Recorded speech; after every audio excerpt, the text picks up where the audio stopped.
Tinutuligsa ngayon ang aktres na si Nadine Lustre matapos nitong tahasang ipakita sa social media na iniendorso niya ang dating nakulong na senador na si Senator Leila de Lima. Marami ang nagsabi na gusto ka namin pero no.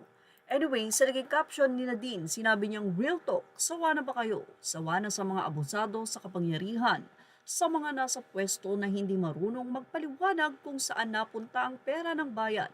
At yung drama, okay lang sa pelikula at sa TV. Pero pag sa gobyerno na, ibang usapan na yan. Nakakapagod pero may laban tayo. Si Manay Leila de Lima, ilang taong ikinulong ng walang kasalanan, pero lumaban. Ngayong kasama niya ang ML Party List para ipaglaban ang katarungan, pananagutan at tunay na representasyon. Naniniwala ang ilang netizen na hindi papayag si Nadine Lustre na i-endorso ito kung wala itong kabayaran. Sabi ng isa, grabe yung pangangailangan ng pera ni Nadine Lustre. Ipinakita din ng isang netizen kung bakit hindi dapat iboto itong si Leila de Lima na sa mga naging caption daw ni Nadine ay sapo lahat kay Leila o balik. Nakalagay dito, de Lima, sino na uli sinasabi mong binulsa at tinakaw ang pera ng confidential fund? COMELEC requested by voters to disqualify Leila de Lima's candidacy under her mamamayang liberal ML party list due to several criminal cases pending with Supreme Court. So ito po yung mga nakapending. Disbarment due to adultery with her driver Jonelle. Unliquidated confi funds 2015 only 91.8 million with no disbursement vouchers. 3 liquidated cash advance 2015, 123 million.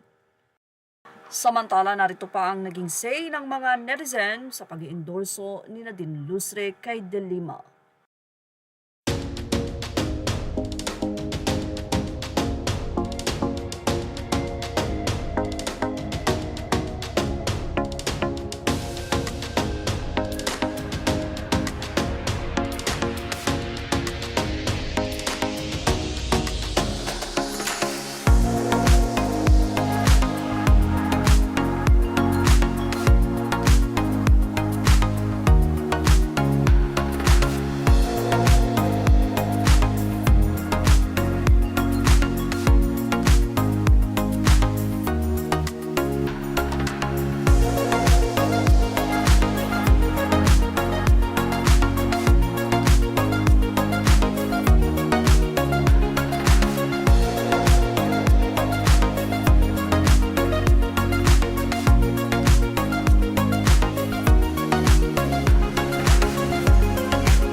Thank you for watching. Please like, share, and subscribe. Images are all credit to the rightful owner.